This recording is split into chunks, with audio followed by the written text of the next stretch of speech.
Welcome, everybody. Today we're looking at Unit 5. This is the lecture video for Unit 5. I also want to remind you that we have links here at the top of the unit that link out to W3 School, so I encourage you to read through all of these materials. I do want you to notice that some of these are marked as optional, and I'm not really going to lecture on those here. I might brush against them a little bit. There is also a PowerPoint included here in the topic list that comes from our old textbook, which covers similar materials in a similar fashion. And I also have lectures from previous semesters, which you might find helpful. My intent here is not to do a very long-winded lecture. It's just to kind of hit the highlights, and then we'll demonstrate the rest by virtue of coding through the exercises. I'm going to be bringing up all the links here in my Brave browser. And our primary goal for this unit is really to learn about functions in Python. In essence, what functions are is a pre-configured block of code that we give a name to, and then we can run it when we call it.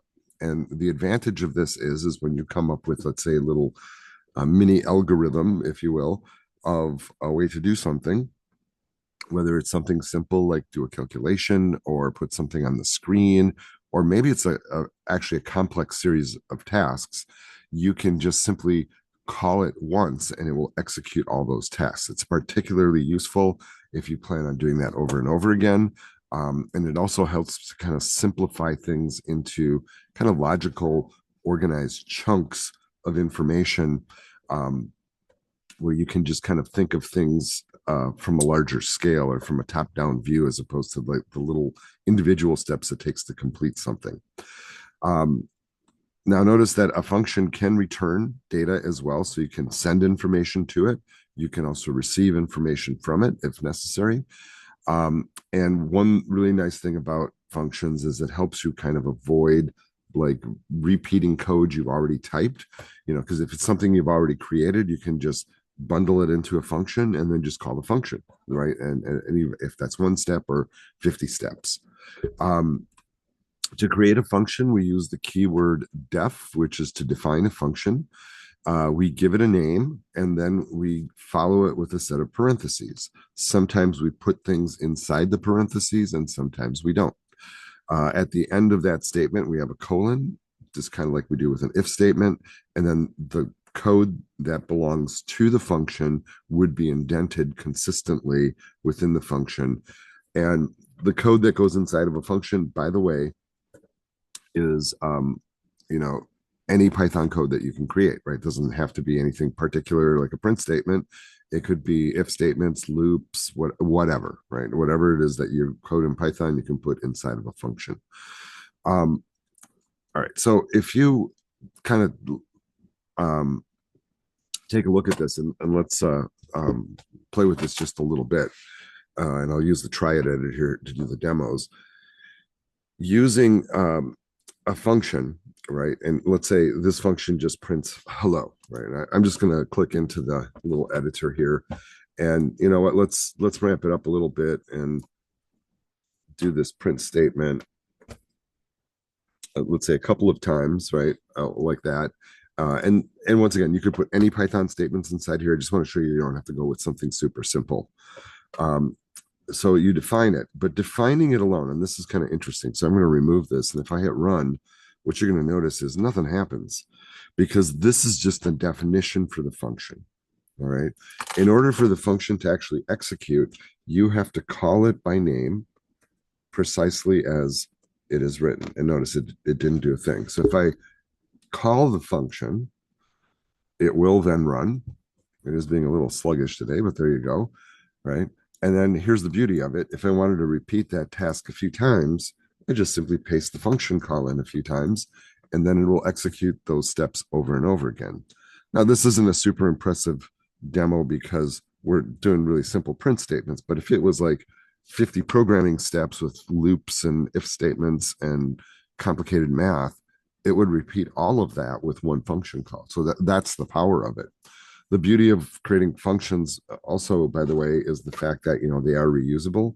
So like if you find another program that could use the same function, you could add the function that you've already created to the new program, and you're up and running, right? You don't have to reinvent the wheel. And this is really kind of what we think of as modularization of code, and being able to repeat code blocks. And if you do become a professional programmer at some point, you might have libraries of your own functions that you create, right? And so they go through the same demo here, right, where they're doing it over and over again. Functions, when you're naming them, do have rules, just kind of like variables have rules. It has to start either with a letter or an underscore, right? So all the names below are valid. You can use numbers in the name, but it can't start with a number, and they are case sensitive, just like variables. So like these two names of the functions would define different functions. They have to be precise, down to the letter. I do give a recommendation here that when you're building functions, to use descriptive names that explain what the function does. So like if, for example, if your function calculates the area of, a room, something like that, maybe you call it area of room, right? Or if it calculates the time it takes to reach a destination, maybe you call it time it takes to reach a destination, right? You get very verbose. The one advantage of um, functions is to just kind of break away from this habit of like repeating code that you've written over and over again. So, for example, if you had a formula that converts temperatures from Fahrenheit to Celsius, and you wanted to do that a few different times, I mean, it's kind of cumbersome to have to rewrite the program each, or the programming steps each time. And once again, this is a simplistic example. So the real goal then is to take the function, define it once, and then have it perform the action, and then you can just send the data it needs to execute the task. So in this case, I want you to notice when we define it, we put in a variable name here that will accept a value that then drops in here, so we can make it generically operate with any value that's sent to it. And so here's an example, and these are placed in a print statement, mind you, so you can execute functions from within a print statement. I'm sending the value of 77 to the function. It drops in here, it evaluates it, and then it returns that value to this spot to print. And notice 3 different values, 3 different outputs. And that's really, kind of a good demonstration of both running it over and over again, so you don't have to repeat that code, being able to send it a value to process, and then being able to return a value as well, right? Functions don't have to have return values, and they don't have to receive values, but they can. It's just a matter of design, right? Like if you need it to return a value, the trick is you need to have the value have a place to go. In this case, it's going into a print statement, but it could also go into a variable as well. So that's an option. And to just kind of demonstrate that, I could, for example, here set up a variable. I'll just call it temp, right? Seems to make sense. And then maybe I take this Fahrenheit to Celsius thing and run it, but let's run it with, a different temperature, like maybe 100 degrees, right? And then in the subsequent statement, then I could print the temp, right? So in other words, what's happening here, this is sending 100 up here. It's making the calculation, it's returning the value, which then gets stored in a variable, and then I can print it. Now, this is a good example from the standpoint that, to show you that if you run a function that returns a value, you must have somewhere to go with it when it comes back. A real common thing is to put it in a variable or put it directly in a print statement, or it can feed another function. That can happen as well. All right, so that's the return aspect. The returns are important, because you can return a value from a function, and it does not have to be numeric. It can be text. And in this case, this one is just getting a piece of text and sending it back. We're not sending anything in. But once again, if you do that, it's got to have somewhere to go. It can go into the print message too, but here they're putting it in a variable, which I just demonstrated.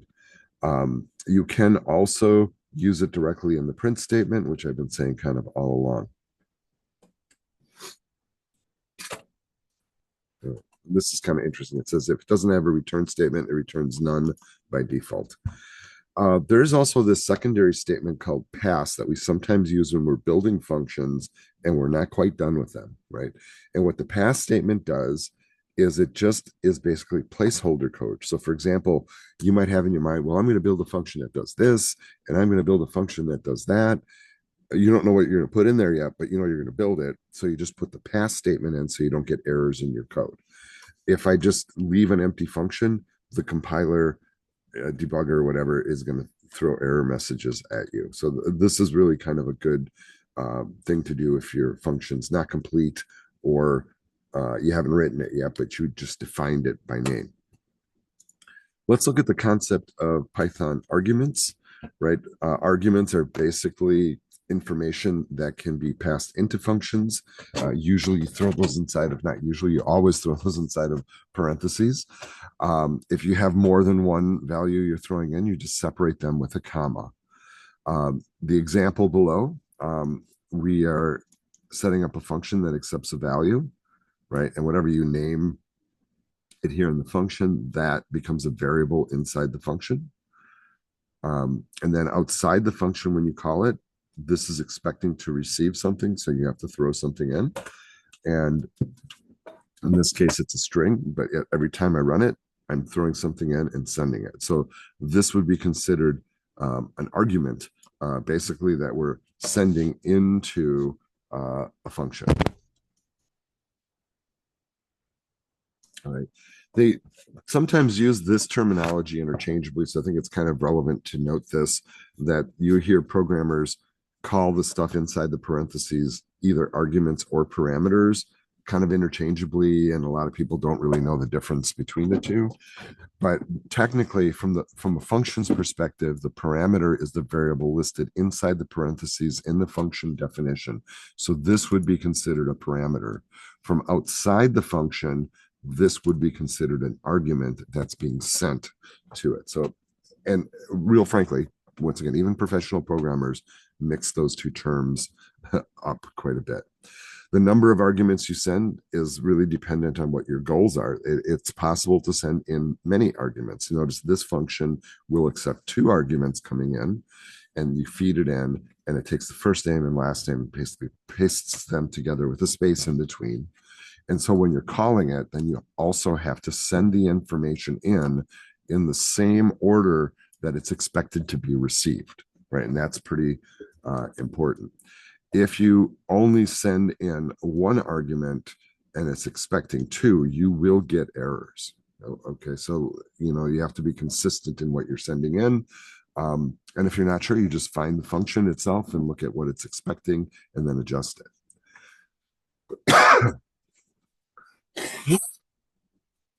You can also assign default values to parameters. So in this case, they are taking this parameter and right inside the function call, they're giving it a value. So if I don't send in a value, this will kick in, right? And this one is probably worthy of running here. So if we run it blank, what ends up happening is you get this output. But if you do send something in, it'll drop in place of that and appear here. But it is possible to set a default, right? In some cases, what some programmers will do, especially with strings, is they'll set a default where it's blank, right? Like if they didn't send in a middle initial, maybe they don't have one, so let's just leave it blank, right? In this case, they're using the word friend. Same concept though. They do that once again here. That's kind of the same example, really. Here's another example with multiples coming in. And notice that you can actually, if you wish, if you know what the name of the parameters are going in, you can pre-assign them in your call. And I would say that most Python programmers don't do that. Once in a while, maybe they do. But it's there if you need to use it, and just in case you forget, like the order, for example. So you can switch the order and it doesn't matter. Like, you got to send animal and name, but you forget what order they were in. Once again, most of our coding engines will have autocomplete or whatever that will help you complete it anyhow, but this is an approach that you can use. Um, Another example of basically the same thing, and here's where the order is reversed and it still works.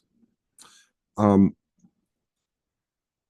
yeah, and here they're just making the point that they have to be in the correct order. So uh, you have to make sure that they go in the correct order. And I think I already said that enough. Um, and here, if you flip the order, you'll notice that the name will end up in the wrong spot and the dog will end up in the wrong spot. If you decide to kind of mix things up, or if you are just doing it positionally, the positional ones must come before the ones that are named. Once again, I don't see a lot of people using this approach. Usually the typical approach is you just send the things in the order that is expected without the function name in front of it.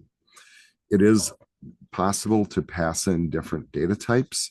So for example, and we haven't learned about this yet. It's coming up, I think, next week or the week after, something like that, about Python lists. So for example, here in this code, this is considered a Python list, which is a collection of strings or numbers or whatever. And that gets stored in a variable name, and it is possible to take a complex object and throw it in to a function, right? And this is maybe a little beyond our scope right now, but we will kind of touch upon that. They also show here that you can send in dictionaries, which is another data structure as well. Once again, that's material that's coming in a few weeks. Return values, for example, they don't have to be there, right? Like you don't have to write a function that has a return value, but it is really common, especially if you do calculations with a function, to return something.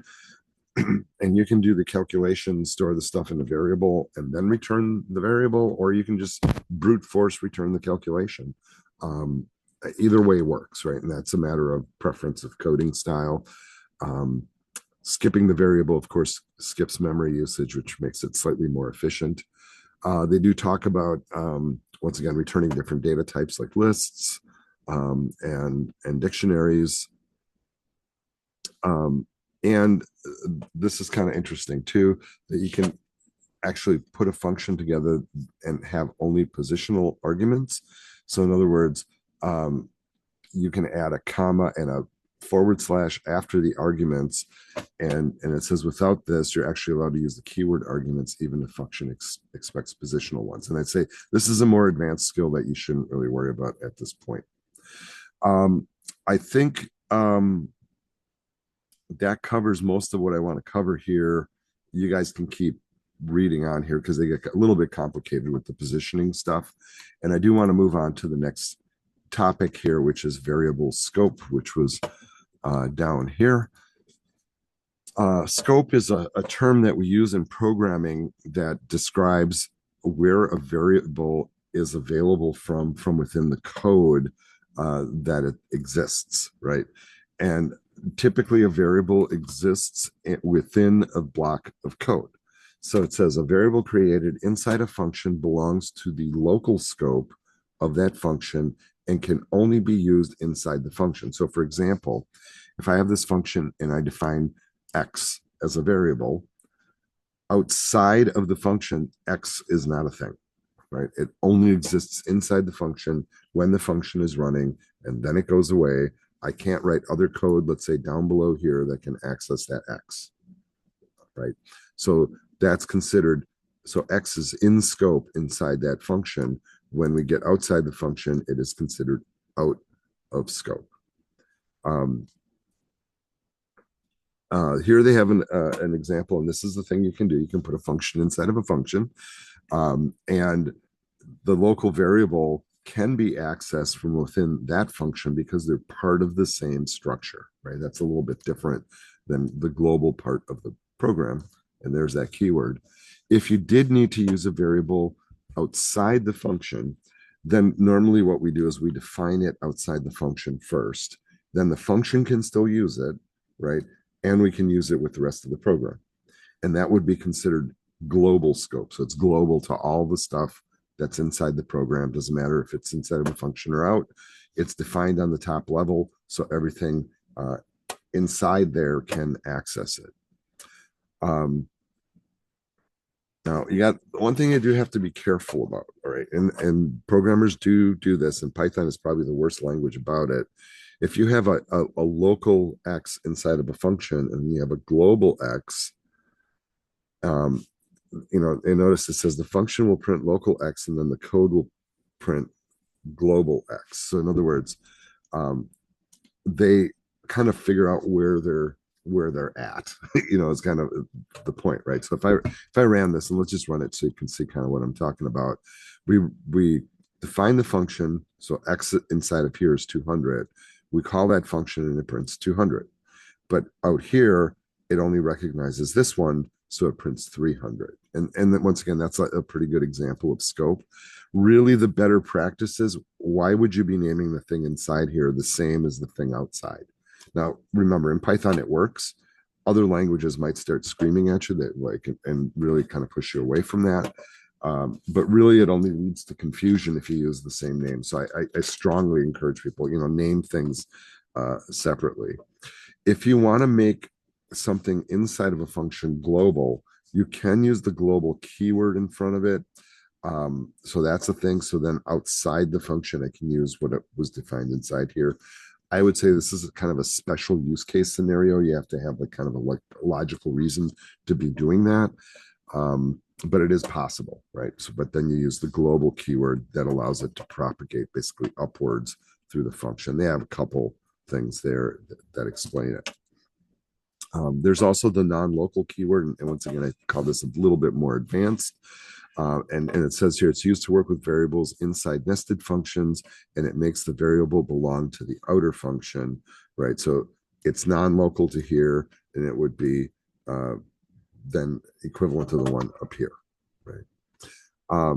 They do have this little rule set when it's looking up variable names, right? Local inside the current function, enclosing inside enclosing functions at the top level of the module for global, or built into Python's namespace. And once again, this is not something you worry about. If you use good variable naming techniques, like I would not write a program like this ever, right? I wouldn't use the same variable name in all three spots. I just think it's confusing as heck. And I recommend strongly against it, right? But Python supports it, which is why we kind of have to talk about it. All right, there are some of these other function components here, and I consider these a little bit more advanced at this point. Feel free to explore those and read up on those on your own. Those typically are used when we do higher level Python programming. Right now, we're really focusing on rudiments. The other thing I did want to talk about, in terms of creating a Python program, is to show you an example of a program that runs a main method, to give you an example of these bottom two bullets. So I'm going to pause the video here for a second and bring up this on-screen example. All right, I'm now going to demonstrate basically this concept of using a main method to run a Python program. And what I've done here is, with the help of AI, I've generated a quick little Python program that includes what we call a main method or function, and then talk about how we use this to basically drive a program instead of like using a complete sequential approach top to bottom. Overall, what happens is we set up what we call a main method at the top, and we call this a method, because it can be called from exterior programs. It's kind of a different story right now, but essentially, the main function will be the one that drives the program. At the very bottom of the file, and here the AI engine added this little snippet. And what I'm going to do right now is I'm just going to remove it for a second and just put in main like this. Now, the point of this is you define here in the main method all the things that the program's going to do, including calling other functions. So for example, you'll see I have a function called greet user. I have another one called subtract numbers, right? And those are kind of bundled in here into programming steps. And then that way, when I want to perform those actions, like if I want to say greet user over and over again, I could do that here, right? And do it as many times as I want, and it runs the function below.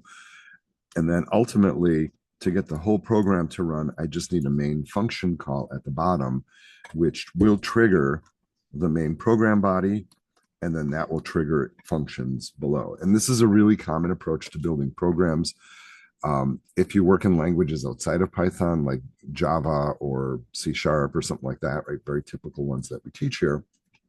That's the normal way you run a program.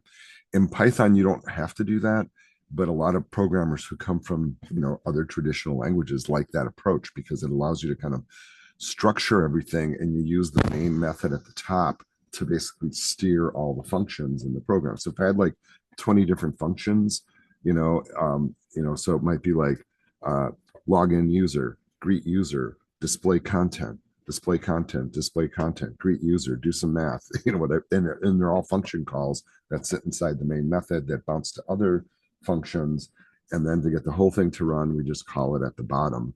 Now, the stuff that I deleted here, this is considered kind of better practice to put in this type of if statement here at the bottom.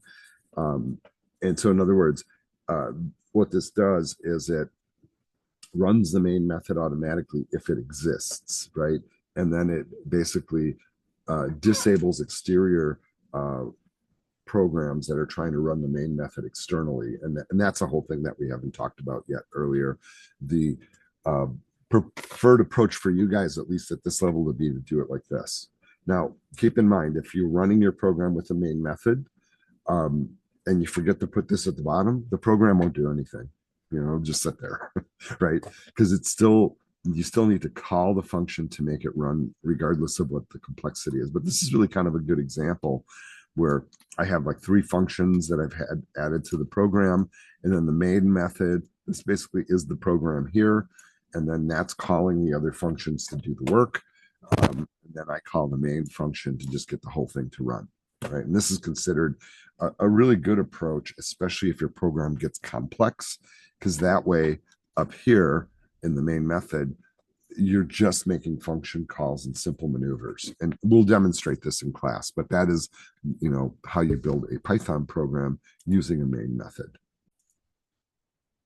All right, this is going to be it for this video. This video, I guess, ends here. So that will be the lecture for fall of 2025 for this unit. And we'll see you guys in the next one.